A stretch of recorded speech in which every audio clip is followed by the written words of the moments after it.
Das Leben ist hart. Und genau deswegen menschlich. Denn oft wollen wir viel und sind enttäuscht, wenn es anders kommt. Wir lieben und trauern, wenn wir jemanden verlieren. Wir fürchten die Einsamkeit. Schultern zucken und weiterstapfen? Kiran Setia, Professor für Philosophie am MIT in Boston, meint, die Philosophie hat da doch mehr an Rezepten zu bieten.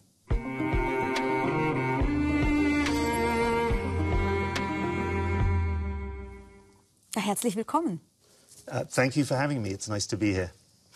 Ja, Herr Setia, Sie haben dieses Buch hier geschrieben, Das Leben ist hart. Und tatsächlich sind wir ja oft einsam, wir sind verzweifelt, wir denken, niemand mag uns, wir haben Angst zu versagen. Das sind alles schwere Momente und dennoch sind das nicht alles Luxusprobleme angesichts der Tatsache, dass so viele Menschen gegenwärtig in existenzieller Not leben?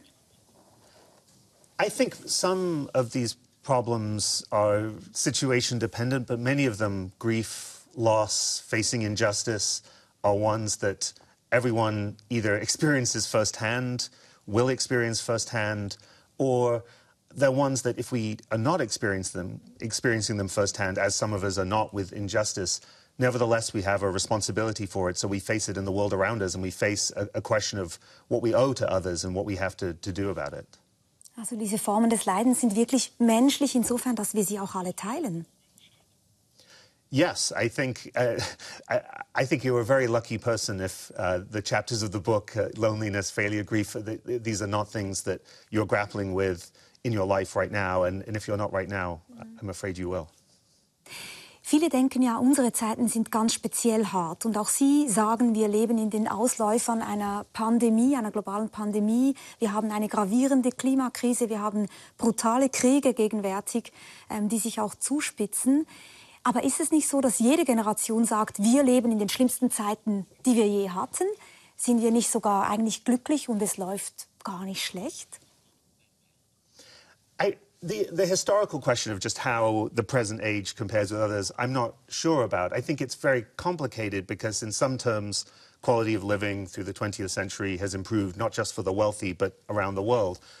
On the other hand, I think the climate crisis is very central here because so much of the improvement in the quality of life that we've experienced in the last 100 years has, in effect, been mortgaged against a kind of future cataclysm, which it's been dependent on the use of fossil fuels in a way that has not paid the price of that. And so I think some of the sense that optimists have that we're in better shape now than we were 100 years ago is illusory. We're going to see that the debt has not been paid for some of that improvement. Und deswegen sind unsere Zeiten speziell hart, oder würden Sie einfach sagen, sie sind eigentlich immer gleich hart? Es gibt einfach unterschiedliche Formen der Zuspitzung. Yes, and I think modern medicine is marvelous, but I think so there are aspects of life that have improved. On the other hand, there are still many medical conditions that are not treatable. There are forms of loneliness that seem particularly intense now. I think during the pandemic, in the early days, many people experienced loneliness in a way they had not experienced it before. And the legacy of the pandemic is still with us. I think adapting to our isolation is going to be a long-term thing. And yeah, as you said, the climate crisis and the injustice that involves is special to our time. I don't know that the present day is worse or harder than previous eras, but in a way it doesn't really matter if we're worse off now, so long as we're still confronted with hardship in our own lives, in the lives of people around us, and we have to find a way to confront it and live well despite it. Ihr Leben scheint ja von außen betrachtet erst einmal überhaupt nicht hart. Sie schreiben in Ihrem Buch, Sie sind in England aufgewachsen, Sie hatten eine glückliche Kindheit, Sie haben sich in die Philosophie verliebt, bekamen einen Studienplatz in Cambridge, einer sehr renommierten Universität, wechselten dann in die USA, sind heute, wie ich schon gesagt habe, Professor am MIT, also einer der renommiertesten Universitäten in den USA, in Boston stationiert. Sie sind verheiratet, ich nehme an, glücklich. Ihre Frau ist, glaube ich, mit Ihnen hier in die Schweiz gereist. Sie haben ein Kind, Sie besitzen ein Haus, also eigentlich perfekt. Und jetzt hört man sofort das Aber. Und dieses Buch beginnt mit einem Aber. Sie leiden nämlich unter chronischen Schmerzen. Yes, so the book did come out of my own experience. Around 27, I started experiencing chronic pelvic pain, as it later came to be diagnosed. And it's one of those diagnoses that is basically meaningless. When doctors tell you you have chronic pelvic pain, they're just telling you that they have located the pain in the location you told them it was in, and that, yes, it does seem to be persistent. It's a diagnosis that just names the symptom. And that's because it's a diagnosis in which doctors don't really know the cause, they don't really have a treatment. And so that's been 20 years, and I spent a period, as many people do with chronic illnesses, desperately looking for some kind of cure. And I think the pivotal moment in moving me towards writing the book was the point of realizing that it wasn't going away, and that what I would have to do would be to think about how to live a good enough life with this a permanent background condition. And that really, I didn't want to write a whole book just about myself and chronic pain, although I do talk about that in the book. I did want to write about that question. What does it mean to try to live a good enough life in conditions where some degree of hardship is unavoidable? And yes, my own experience was the way I found into that. Und es ist ja interessant, über Schmerzen sprechen wir tatsächlich selten. Und ich glaube, umso weniger, je weniger man den Schmerz sieht. Also wenn man das Bein im Gips hat, dann ist sofort klar, jemand hat etwas, man bietet einen Stuhl an, man fragt, wie es geht. Aber ihren Schmerz sieht man ihnen nicht an. Macht das die Sache eher komplizierter oder einfacher, weil Sie denken, ich möchte auch gar nicht drüber sprechen? Well, I think it makes things harder in some ways, because I think especially when you have a condition like chronic pelvic pain, is not the most dignified form of pain. It's actually a condition about what a lot of people who have it feel a lot of shame. And not communicating about it, not being able to speak about it, compounds the difficulty. So I think a lot of invisible hardships, many of our hardships are invisible, are made harder by the way in which they create a loneliness or distance from other people, they separate us. And so there's a solidarity in just talking about them. And I think there's also a kind of a mystery to why pain is so bad. On the one hand, it's just obvious that pain is bad. It's philosophers will often treat that as the simplest case of something bad in one's life. But actually understanding why pain is bad can be very illuminating. So, one of the things that I think really helps to understand the difficulty of physical pain is that often when we're not in pain, our relationship to the world around us, interactions with other people and things, are sort of transparent. You don't even notice you have a body a lot of the time. And one of the difficulties of pain is that your attention is drawn to your own body. So it's not just that it's bad, it sort of interferes with the capacity to interact smoothly with the world and with other people. And so I found a certain kind of comfort in just beginning to understand more deeply why pain is bad. Mhm. Und das zieht sich auch durchs Buch durch. Darüber werden wir auch noch sprechen. Was ist eigentlich die philosophische Herangehensweise an solche Probleme? Wenn wir noch kurz beim Schmerz bleiben. Sie sagen, am besten ist es, chronische Schmerzen zu behandeln wie einen ungeliebten Gast. Einfach hoffen, dass er wieder geht. Well, I think there's real wisdom in the idea that thinking about it only makes it worse, which is English. I don't know if there's a German equivalent of that proverb, but I do think that the way in which it grabs attention is part of the way in which it makes life difficult. And I think this also has a temporal dimension. I think one of the challenges of being in pain, in a chronic or any kind of persistent pain, is the anxiety about the future, the sense that it won't go away. Maybe it will get worse. And I think another piece of folk wisdom has real philosophical depth to it, which is that you can have a pretty good day while being in some degree of pain. And really, it is just one day after another. If we could experience pain, and maybe this goes for some other hardships, if we could experience them in the moment and not allow them to cast a shadow over the past and over the future, they would be more tolerable. So I think a certain kind of redirection of attention is a very powerful way to come to terms with conditions like invisible chronic pain when no cure is really in the offing. Mhm. Was wir ja auch versuchen, ist einander zu trösten. Wir versuchen einander zuzuhören und zu trösten. Wenn jemand erfährt, dass sie chronische Schmerzen haben, dann versuchen wir zu trösten. Und viele Trostrezepte, sagen Sie, sind einfach nutzlos, sogar schädlich. Ein solches Trostrezept ist, alles wird gut. Davon hatten Sie gar nichts. I think that's certainly true. That's certainly experience I have had both on the receiving end and with other people. The moment where someone is sharing something difficult, I'm sharing it or someone else is sharing it with me, and there's an instinct to go into assurance and advice mode, to immediately say, it's going to be fine, here's what to do.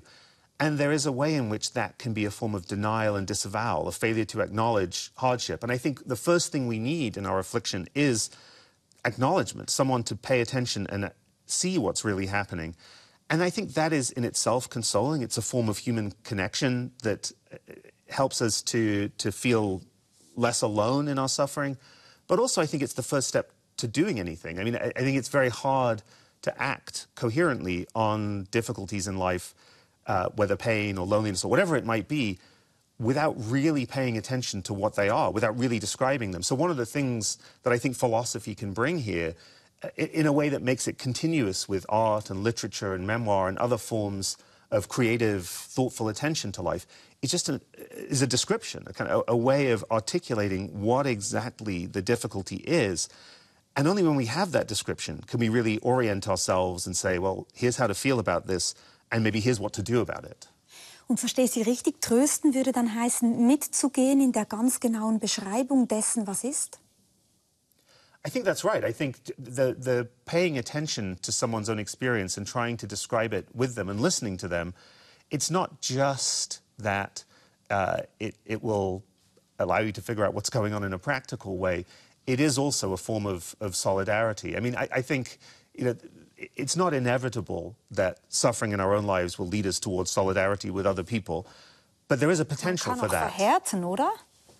Right. So I think there's a kind of choice we face in suffering. There's sort of an oscillation people often feel between a kind of resentment to the rest of the world, a sense that I have it so hard, you don't know how good you have it. This happened to me. I remember once when I came out of a clinic, at a point when I was realizing that my chronic pain wasn't really treatable, and I was watching people walk by filled with this sense of anger, that you don't know how lucky you are not to be in pain.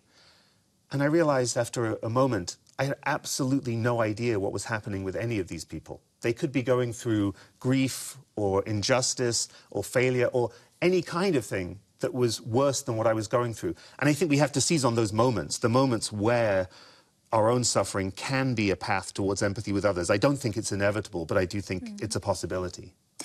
Und das gefällt mir auch so an Ihrem Buch, diese Menschlichkeit eben, dieses Gefühl von alle haben ihre Last zu tragen. Es ist genau wie Sie beschreiben, oder? Wir sind irgendwie in der Straße, der Straßenbahn, in einem Kaufhaus.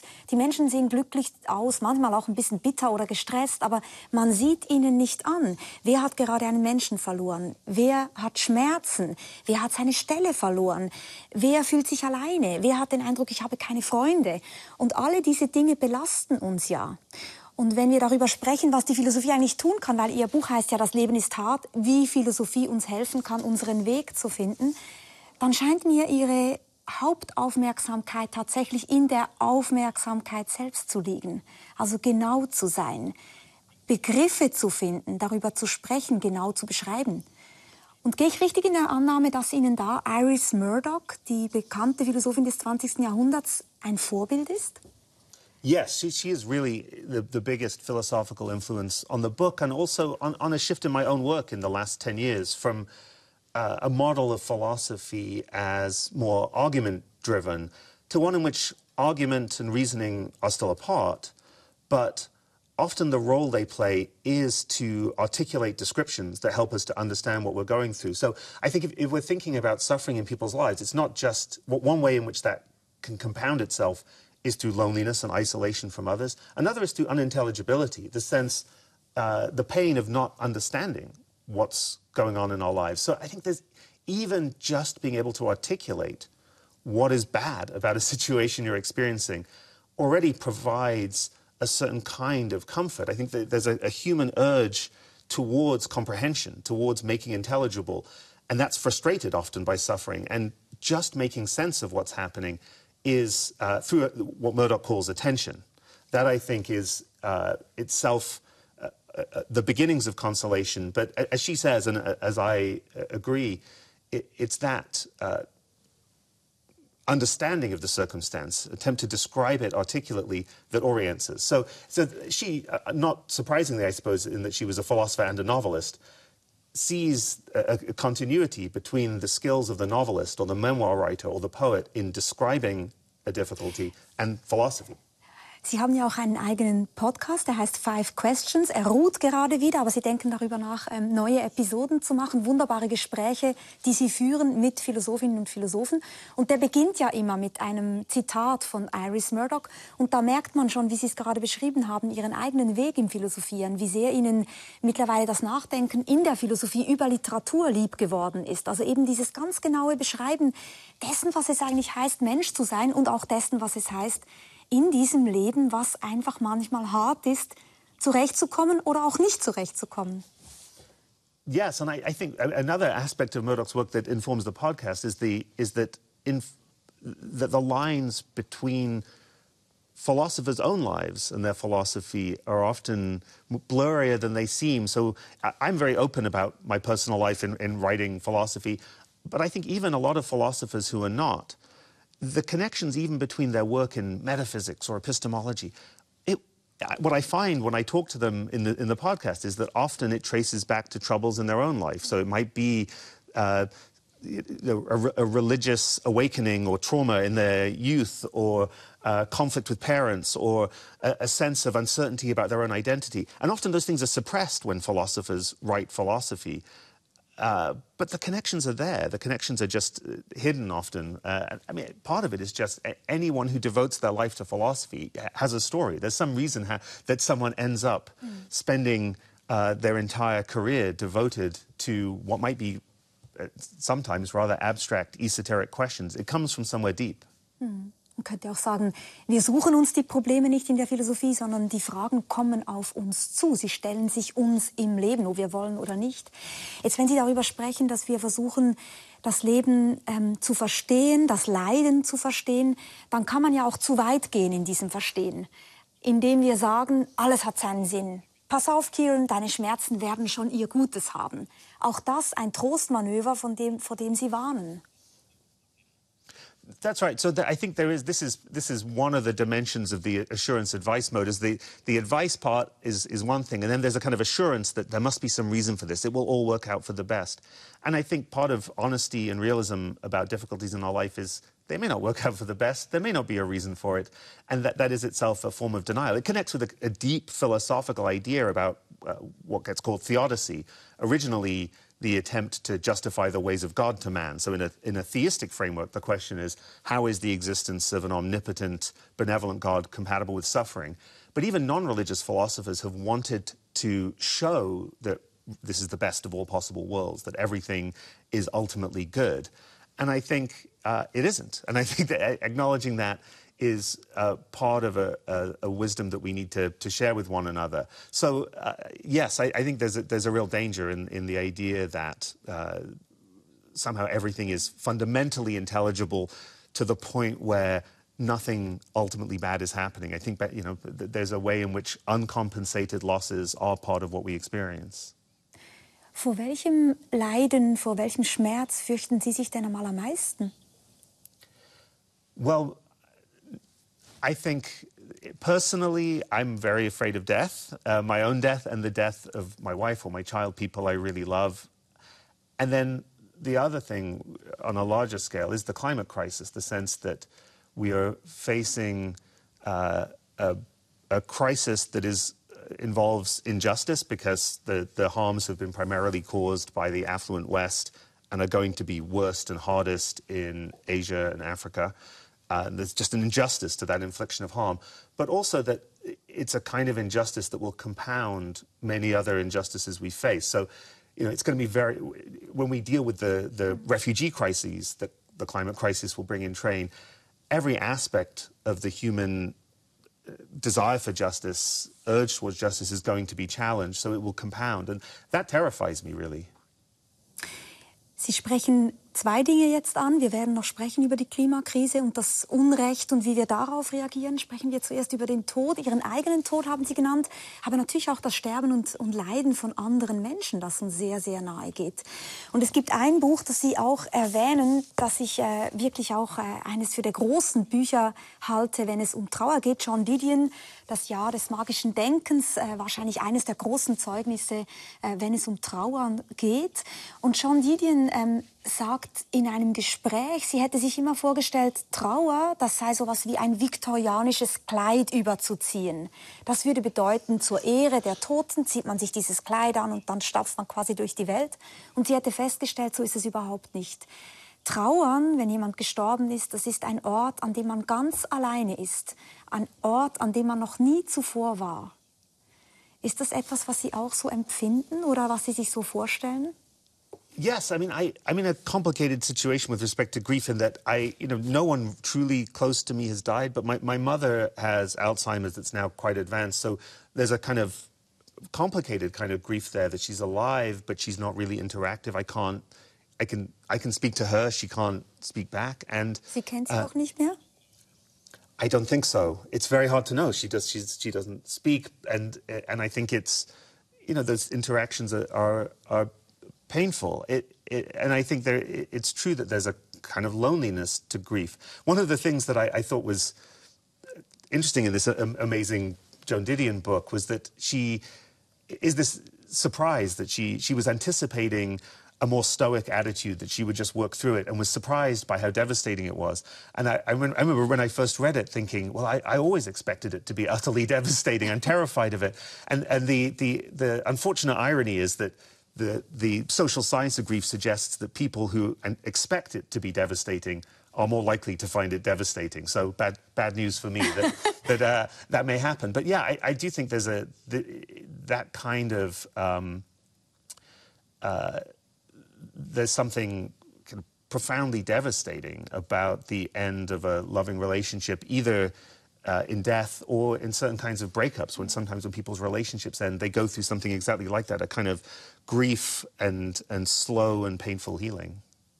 Joan Didion hat auch in einem langen Gespräch unglaublich interessante Sachen gesagt. Ich muss sagen, dieses Gespräch ist in schlechter Qualität. Ich möchte trotzdem mit Ihnen einen Ausschnitt anschauen, weil sie nämlich in diesem Gespräch sagt, dass sie im Leiden nie einen Sinn gesehen hat, aber dass sie es beruhigend fände, einzusehen, dass sie keine Kontrolle habe über Leben und Tod. Und ich möchte das ganz kurz mit Ihnen anschauen. I mean, for the first reaction is not to believe that it happened. There comes a point where you accept that it happened and you continue, and you either do or don't continue living. But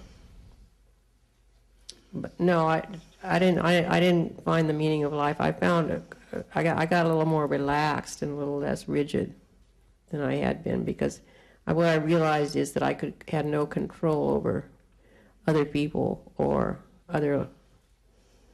life and death itself.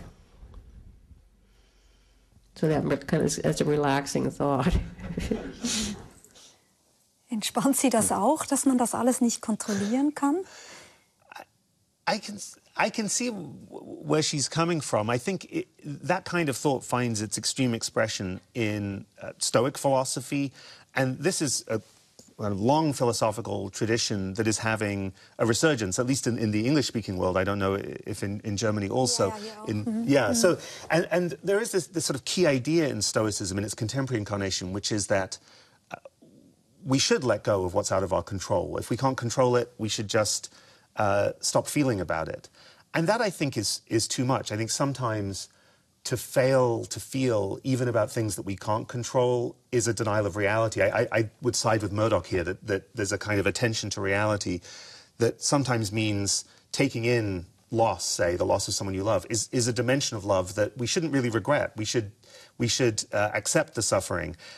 I think when you can't change something, fighting futilely to do that, in practical terms, can be a mistake. But I don't think it's always a mistake to feel intensely about what one can't change. I mean, Epictetus, who's one of the original Stoics, ein römischer Philosoph, ein ehemaliger Sklave, das ist ja noch besonders interessant an seiner Figur. Exactly. So one of his case studies for accepting what you can't change was his own slavery.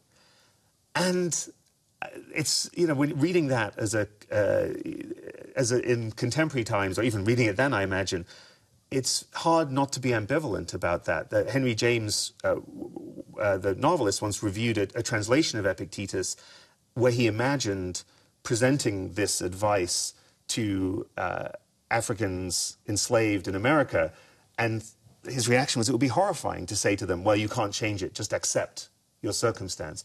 And I think that's right. I think that sometimes all we can do is to rail against injustice or grief or loss, even though we can't change it. And in doing that, we are responding to reality. I think there's so much philosophically rich here, I think. I think this is, it's to do with the way in which certain kinds of suffering are not a sign that life is going badly. They're a sign that you're living and responding well.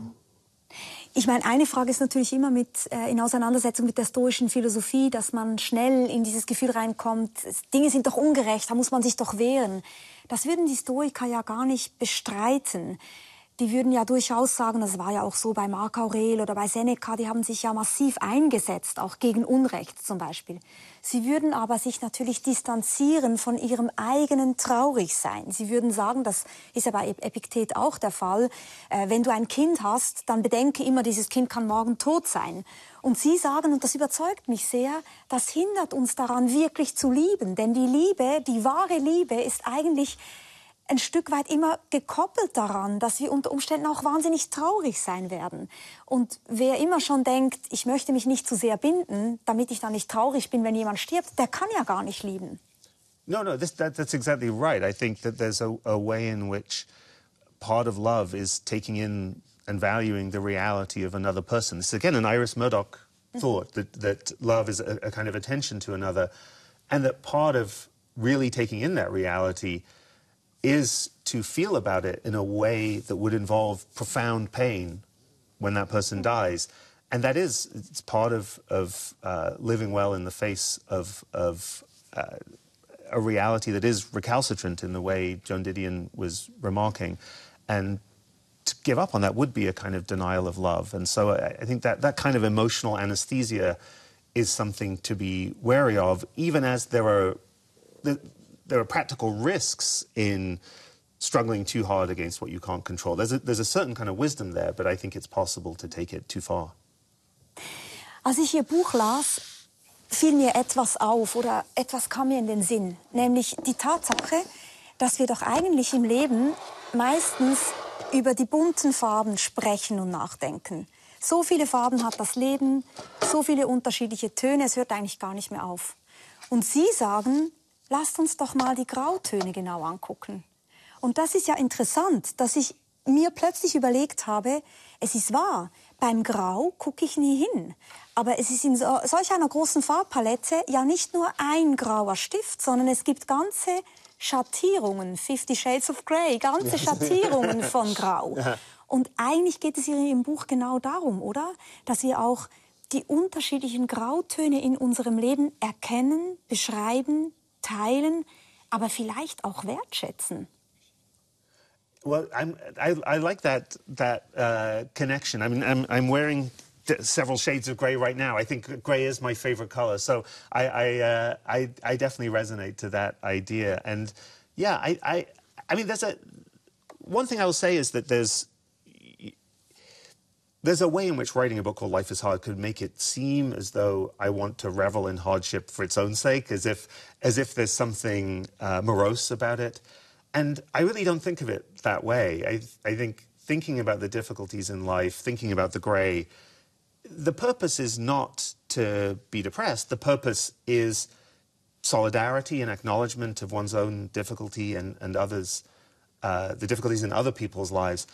And then to be able, in light of that, to find a way to live well. So ultimately, I don't know if the book is optimistic, but it is hopeful. I mean, I think that there's a way in which despair is a kind of confused reaction to the grey. The question is, if you're looking at the grey, which shade of grey should I go for? What's the shade of grey that is most attractive to me, and how can I find a way to turn my life towards that? Und auch zu erkennen, wir alle sind eben nicht nur aus Knallfarben gemacht, sondern auch aus diesen Grauschattierungen. Ansonsten hätten wir ja eine Lücke in uns drin, weil es ist die ganze Palette, die uns ausmacht. Wenn es die ganze Palette ist, die uns ausmacht, dann müssen wir auch darüber sprechen, dass Sie durchaus auch diese Farbtöne hier mögen. Sie machen nämlich auch Comedy. Sie sind ein Stand-up-Philosopher. Wie kam es dazu und hilft Ihnen das auch im Umgang mit traurigen Momenten, dass Sie es auch sehr lustig mögen? Definitely. I mean, I think it's not just that I find comedy a distraction from the hardships of life. I think it can be, and that's one way in which it's valuable. But the thing that most fascinates me about comedy, and that I find mysterious and feel like I don't fully understand, is that we're able to sometimes joke about even the most difficult things we're going through in a way that doesn't involve denial or distancing or cynicism, but is itself a form of acknowledgement. And somehow, in the moment of humor, take something terrible and forge a kind of shared joy out of it. And I think that's very mysterious. We talked earlier about, it's not true that everything happens for a reason. I think intellectually, the problem of evil isn't really soluble. Like that there is no way to apologize for the difficulties in life that doesn't involve some degree of denial that we should be intellectually wary of. And what's mystical about certain kinds of comedy, I think, is that they somehow transcend that we can laugh about terrible things in a way that doesn't involve denial. And how is this possible? It's something very beautiful. So it's not just a distraction, it's a way of truly facing up to difficulty. Wie sind Sie denn so privat? Sind Sie ein lustiger Mensch? Sind Sie derjenige, der am Tisch die ganze Runde unterhält? Well, I feel like that's one of those things where it's not for me to say. I like to joke, and I love, and I try to write with a certain kind of humor and lightness, even about difficult things. And at one point in the chapter on grief, I quote the stand-up comedian Tig Notaro, who gave a stand-up set, I think, a few weeks after her mother died, and she had been diagnosed with breast cancer. And it's incredibly funny, but it hits exactly this point in which the audience is not denying or making light of her difficulty. They're acknowledging it and somehow laughing at it at the same time. And so I love stand-up comedy. I mean, I love comedy in general, but stand-up comedy in particular. And I do, on the other hand, think that, it is a form of writing. So that lots of stand-up comedians, I'm an amateur in this. I've done it, a handful of times, but stand-up comedians often say that they're not actually funny in real life. They're writers, and they write it, and then they perform it. And then something about the fact that stand-up feels so spontaneous and conversational creates the illusion that they're just like this all the time. And maybe not. Jetzt, wenn wir zu diesen verschiedenen Farben und vielleicht auch wieder zu den Grautönen zurückkehren, dann sagen Sie in Ihrem Buch auch, einer der großen Fehler, den wir eigentlich machen können, ist, nach Glück zu streben. Wir denken, nur wer glücklich ist, hat ein gutes Leben. Aber letztlich habe das glückliche Leben und das gute Leben gar nicht zwingend etwas miteinander zu tun. Das müssen Sie, glaube ich, erklären. Yeah, so I think one way to bring out the distinction here, philosophers like to use these kooky thought experiments. The distinction that really matters, I think, is between happiness as a state of mind and living well, or living a good enough life. And if you imagine someone plugged in to a virtual reality simulation in which they're the only one plugged in, they don't know it's fake, and they're being fed a stream of consciousness that simulates an ideal life. Gehirn im Tank-Experiment. Yes, Ja. brain in a vat. Yeah, exactly. And they feel happy, but they're not actually doing most of what they think they're doing, and they're not interacting with anyone or anything but the machine. And I think most of us, rightly, would not wish that on people we love. We're not hoping that our children get plugged in to virtual realities where they never interact with other people ever again. And what that brings out is that feeling happy, that state of mind, can be separated from living well. And living well is about living. It involves a kind of engagement with reality that comes apart from how you feel. And you could be living well and sometimes feel profoundly unhappy. I think someone who's grieving, they're not living badly. They're living as well as they can in the circumstance they're in, even as they suffer. Suffering there is not in tension with living well. And similarly, it's not that happiness doesn't matter, but there are forms of happiness that are empty. Aber Sie haben im Guardian mal geschrieben, wir sollten aufhören, überhaupt nach Glück zu streben. Und dieses Streben nach Glück, the pursuit of happiness, steht ja sogar in der Unabhängigkeitserklärung der USA, dass man ein Recht darauf habe, sein eigenes Glück zu verfolgen. Denken Sie nicht, dass die Menschen, die sagen, ich verfolge mein Glück, nicht nur dieses Happiness meinen, wie einfach so mentale Zustände, in denen wir keine Schmerzen haben und einfach so glücklich vor uns hin flottieren, sondern schon sowas wie der tiefere Sinn im Leben, ein gutes Leben zu führen. Also es ist ja auch letztlich eine Frage der Begrifflichkeit. Well, so I think you're right that I think the terminology could be used differently, and some, this goes back to Aristotle, who uses the term eudaimonia, which is sometimes translated happiness, and that's not a terrible translation. The risk is that if you just call it happiness, it will seem like we're just talking about a state of mind or a feeling. And what we have to remind ourselves is that the eudaimonia, the living well that we care about, isn't just about feelings. It's about engagement with reality. But part of that engagement with reality is, we hope, if things go well, some degree of satisfaction or meaning or meaningful connection with other people and the world. So it's not that happiness as a feeling is irrelevant, but I think of it as a byproduct, if we're fortunate, of what really matters, which is living well, have a good life. Und ich glaube, ich bin absolut Ihrer Ansicht und möchte Sie trotzdem noch mal bitten, erklären Sie es noch mal kurz. Warum könnte ich nicht sagen, ich möchte ein gutes Leben führen, ich sorge dafür, dass Grau nicht vorkommt und kümmere mich um allen anderen Farben? Warum ist das die falsche Herangehensweise? I think in a certain circumstance, maybe you could get away with that. I think the reason why it's not an approach we can take is that right now the only way to live that way would be a denial of reality. So how could you do that? Right now, you'd have to say, well, I'm just not going to pay attention to the climate crisis. I'm not going to pay attention to war or injustice. If I'm fortunate enough that I'm not experiencing pain or loneliness or grief, well, I'm also not going to pay attention to other people who are. So I think the cost of that is just a kind of failure to engage with reality. And when you start thinking of living well, it really is about how there's reason to engage with the world. And that means what there's reason to do for other people and in relation to other people, not just oneself. So ultimately, there's just a kind of selfishness to living that way.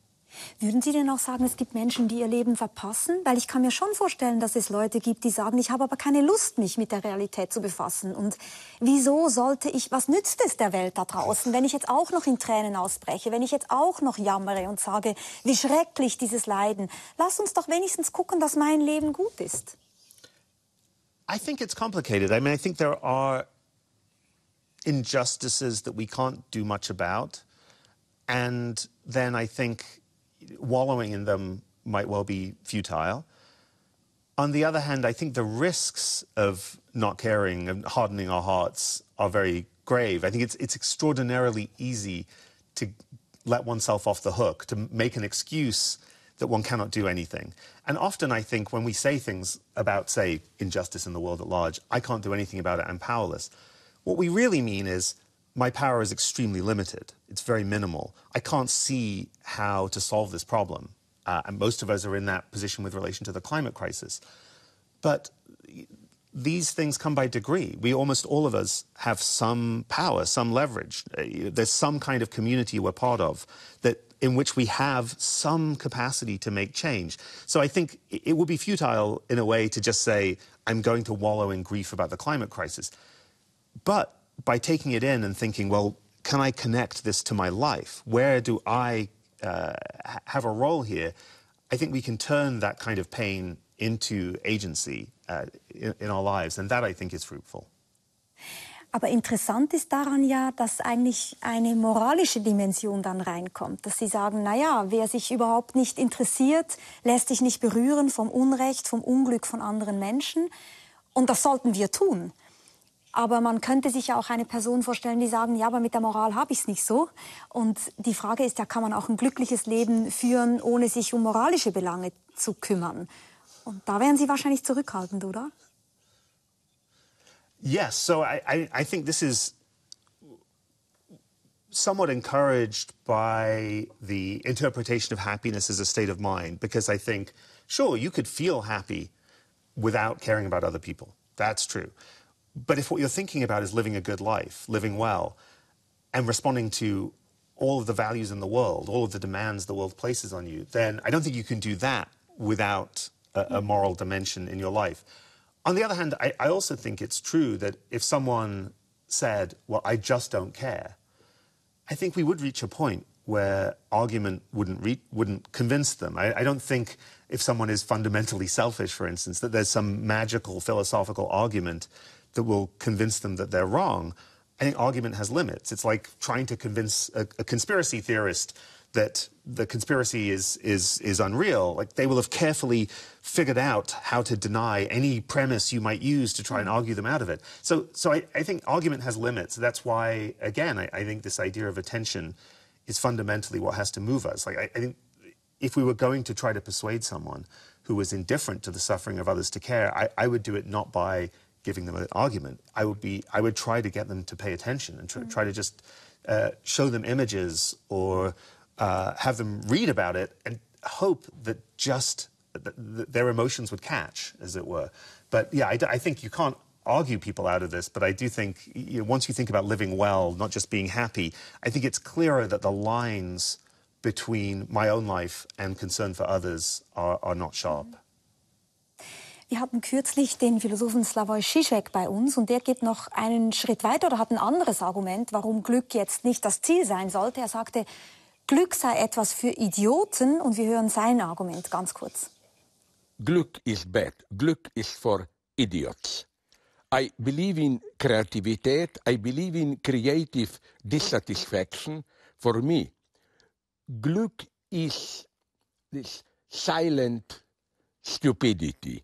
Glück is for me a formula of a compromise, and I would be very afraid to be glücklich.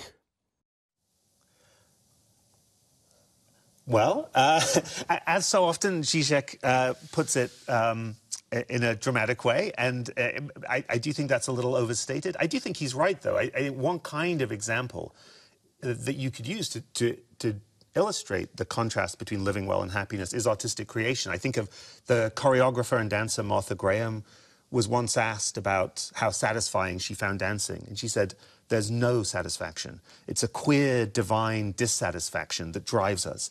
And I don't think all artistic productivity is like that. I think some creative artists feel positive feelings. They feel joy. But I think many don't. I think that the experience of creativity can be a kind of creative tension, a creative suffering. And again, I think that those are cases where you might say this person doesn't feel happy, but you couldn't credibly say they're not living well. I just don't think, I wouldn't say it's always like that. I think there are forms of happiness that are earned and that are perfectly innocent. But maybe you know, to run with the Žižek thought, there is a danger, which is that if the easiest paths to happiness involve pulling away from hardship, then we should be wary of it. Simone Weil, who I find... Französische Philosophin, ja.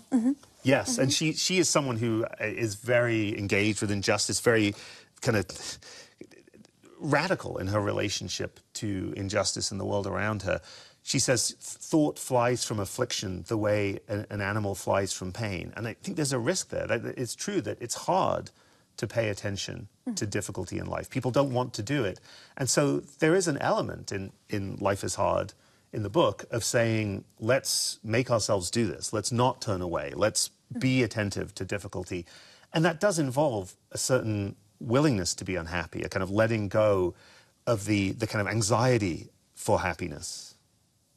Ich glaube, wir haben verschiedene Argumente gehört, aber es sind eigentlich zwei Hauptgründe, warum wir uns mit dem Leiden, mit den Grautönen auseinandersetzen sollten. Das eine ist, es gehört zum Leben dazu. Leben hat was zu tun mit Realität. Also auch lasst uns Teil sein dieser Welt und des Menschseins, und dazu gehört das Leiden. Und das andere ist so ein Quietismus, so ein zufriedenes, plattes Glücklichsein würde uns irgendwie müde machen, unkreativ, vielleicht auch uninteressant letztlich. Und wenn wir uns jetzt noch einmal überlegen, was führt uns denn dazu, dass wir so unglücklich werden, dann gibt es natürlich Dinge von außen, wie eben Schmerzen, jemand stirbt, wir sind erfolglos. Aber es gibt auch Dinge, die wir selber tun. Und das ist eine Frage, mit der Sie sich vor allem auch in diesem Buch hier auseinandergesetzt haben. Midlife Crisis, das war Ihr erster großer Erfolg, auch in einem sozusagen populärwissenschaftlichen Bereich. Und da gibt es einen Grundgedanken, der sehr oft aufgegriffen wurde, nämlich, dass wir uns so versteifen aufs Pläne schmieden. Wir leben, wie Sie sagen, telisch, also auf Telos, griechisch Telos, das Ziel, auf Ziele fokussiert. Wir sind dauernd daran, Pläne zu schmieden, dann rennen wir los, erledigen, erledigen, erledigen und dann sind wir da und denken uns, so what, und sind irgendwie unzufrieden, weil so toll ist es jetzt auch nicht und dann rennen wir weiter. Eigentlich ein bisschen wie Schopenhauer das beschreibt. Wir sind immer unzufrieden, das Leben ist Leiden, weil entweder sind wir am Schuften, weil wir etwas erreichen wollen, oder wir haben es erreicht und sind irgendwie energielos und es langweilt uns. Das ist so eine große Lektion für Sie, oder? Yeah, no, absolutely. I mean, I think for Schopenhauer, it's just the human condition. He doesn't see a way out of this. The thought is, when you want something, you're always aiming at an end goal. And then right now, you don't have it yet. So you're unhappy and frustrated. And the moment you have it, well, that's over. What next? Even worse, what you're doing in the moment is you're taking this thing that's a source of meaning, this project you're trying to complete, this what I call a telic activity because it has a telos, a kind of final endpoint. And by trying to complete it, you're taking this source of meaning and trying and extinguishing it, sort of throwing it out of your life. And Schopenhauer seems to have thought, well, that's just how desire works. There is no alternative. But I think there's a really important distinction here between telic activities, these project-focused ones, which have an endpoint, and what I call atelic activities, like going for a walk or talking about philosophy or spending time with family and friends, where there's an activity you're engaged in that you can value, but it doesn't have an endpoint. It's not like when you're spending time with family and friends or parenting, that the goal is to get it done, as it were, to just be done with parenting once and for all.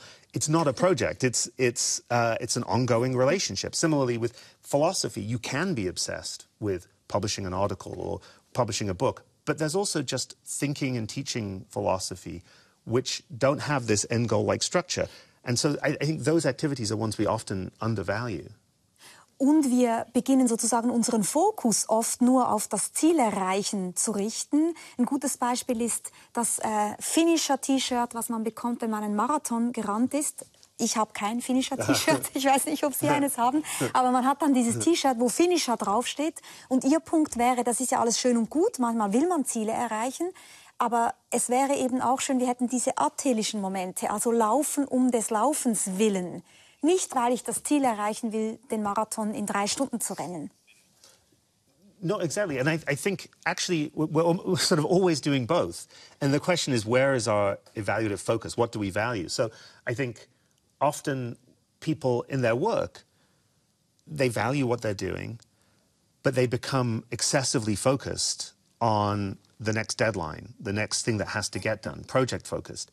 And they just lose touch with the value of whatever it might be they're doing. It might be a certain kind of creative activity. It might be, preparing food. It might be almost anything you're doing. There's a kind of value in the atelic process of doing it. And if you lose touch with that value, you risk being on this sort of cycle of frustration, boredom that Schopenhauer talks about. But I think there is a way out of this, and the way out involves a kind of cherishing of the process-like atelic activities. And this is, in a way, what I'm pushing for is a kind of philosophical interpretation of the slogan, live in the present. And like a lot of slogans that come up in self-help, I think there's a deep truth behind it. The problem is pinning it down, because there's so many mistaken ways to interpret that, as if it's just a call for spontaneity, take risks, throw caution to the wind. I don't think that's the deep idea here. The deep idea is that when you're engaged in an atelic activity, what you value is the ongoing process, not some future outcome. And the ongoing process is here right now. And the more we can value that, the less hollow we will feel, the less empty our moments will feel. Und es geht natürlich dann auch um die Frage, woher kommt eigentlich der Sinn in unserem Leben? Warum ist unser Leben manchmal absurd oder warum empfinden wir so? Und Sie beziehen sich da auch stark auf die Philosophin Susan Wolf, die wirklich diese Vorstellung auch hat, dass es einerseits im Leben darum geht, eben solche leidenschaftlichen Momente zu haben, also Projekte, ich sage jetzt trotzdem Projekte, Dinge im Leben, die uns wichtig sind, die uns am Herzen liegen, wo wir unser Herzblut vergießen. Und gleichzeitig sollten das aber auch Dinge sein, die von objektivem Wert sind, wie sie sagt. Also es kann jetzt nicht sein, dass wir den ganzen Tag Sudokus lösen und damit zufrieden sind, sondern wir sollen irgendwie etwas auch, und da kommt wieder ihr Realitätsbezug ins Spiel. Wir sollen uns um Dinge kümmern, die irgendwas zu tun haben mit der Welt da draußen. Yeah, no, I think this is an idea people often find difficult or wary of when people like Susan Wolf or I say, well, there's all these different activities, but some are objectively valuable and others are not. And you've got to engage with the ones that are objectively valuable. And it seems metaphysically freighted or dubious. But I think the two things to say that can make this idea clearer and more accessible to people. One is that believing in objective value is compatible with pluralism, with saying there's many, many different ways you can live a meaningful life. It's not like I'm saying you must do this. But the other thing is that I think we all implicitly operate with a sense that some activities are more worth engaging in than others. So an example I use is the story of Bartleby the Scrivener by the American author Herman Melville, who stops working and just says, I prefer not to. And then he stops eating and says, I prefer not to. And he won't leave the office. I prefer not to. And at that point, I think most of us can see that, in a sense, he's doing exactly what he wants. But this is not a good life. He's not living well. And in order to say that, we have to be willing to say there are certain kinds of preferences, certain kinds of desires that are misdirected. And I think that idea is really is key to understanding what it means for an individual to have a meaningful life or to live well. Ich finde auch interessant, sich die Frage zu stellen, und damit kommen wir auch so fast schon bald dann zum Schluss des Gesprächs. Was ist eigentlich die Aufgabe der Philosophie? Und Sie machen sehr deutlich, es ist wichtig im Leben, mit der Realität in Bezug zu sein. Nun macht man gerade jetzt auch den Geistes- und Sozialwissenschaften den Vorwurf, sie seien eigentlich Aktivisten und Aktivistinnen. Sie engagieren sich in verschiedenen politischen Fragen. Sie haben jetzt auch mehrere Male schon erwähnt, dass Ihnen der Klimaschutz sehr am Herzen liegt. Sie haben sich auch auf dem Campus auf die Seite der Studierenden gestellt, die sich engagiert haben gegen die Klimakrise am MIT. Und Sie sagen, und das fand ich sehr interessant, dass es schon diese Schwierigkeit gibt, dass Philosophen sich auch zurückziehen ins Grand Hotel Abgrund. Das war so ein Vorwurf, den man zum Beispiel Theodor Adorno gemacht hat, der natürlich über das Elend geschrieben hat, über die Ungerechtigkeit, gesagt hat, was man tun sollte, um das Unrecht irgendwie zu beseitigen. Aber er hat es alles von seinem Professorenstuhl herausgemacht und hat gesagt, daher die Philosophen, die beziehen das Grand Hotel Abgrund. Währenddessen Sie wirklich sich engagieren. Jetzt meine Frage, darf man das, soll man das gerade auch als Philosophieprofessor oder ist es nicht wichtig, auch ein Stück weit die Distanz zu bewahren? I think maybe I would find a middle ground, which is to say that when I am an activist in the way I have been, on a small scale, kind of led by the student group, the Fossil Free MIT student group, when I'm an activist, I think of myself less as doing my intellectual work, although it's informed by that, and more that I'm a person in an institution. And I think the way I think about this, it goes back to what I said earlier about sort of connecting the dots, that what can I do about the climate crisis? Well, at a large political scale, not much. On the other hand, I'm at MIT. MIT is in some ways a powerful institution. It does a lot of research. It's often research funded by fossil fuel companies.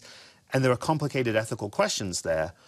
And it's a place where relatively small groups of people, the student group, the Fossil Free MIT, that forced MIT to have its first ever climate action plan, was a few dozen students. It was a very small group. And yet they had an impact on an institution that is influential.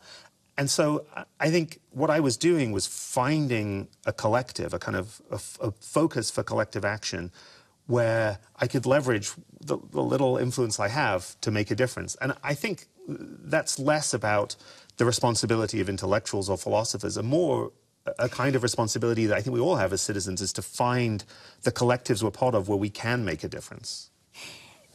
Ich teile das und ich verstehe, worauf Sie hinaus wollen. Insofern hat natürlich jeder, der jetzt eine Professur hat, eine Verantwortung. Oder man könnte sagen, auch die Person, die irgendwie, keine Ahnung, mittelalterliche Literatur unterrichtet, sollte sich engagieren, weil sie ist Teil dieses ganzen Betriebes. Aber gleichzeitig würde man doch schon sagen, es gibt diese spezifische Frage in der Philosophie.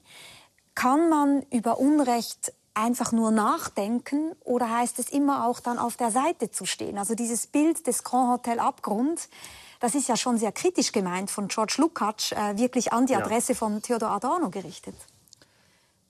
I mean, I think it's very hard to think I think if you're thinking your topic is moral philosophy and you're not finding yourself moved to action, something has gone wrong. I mean, I think when moral philosophy becomes sufficiently detached from action that you can't connect it to your own life, that is not as it should be. I think those connections should be drawn. They're more or less distant depending on the kinds of questions you ask in moral philosophy, but they have to be there.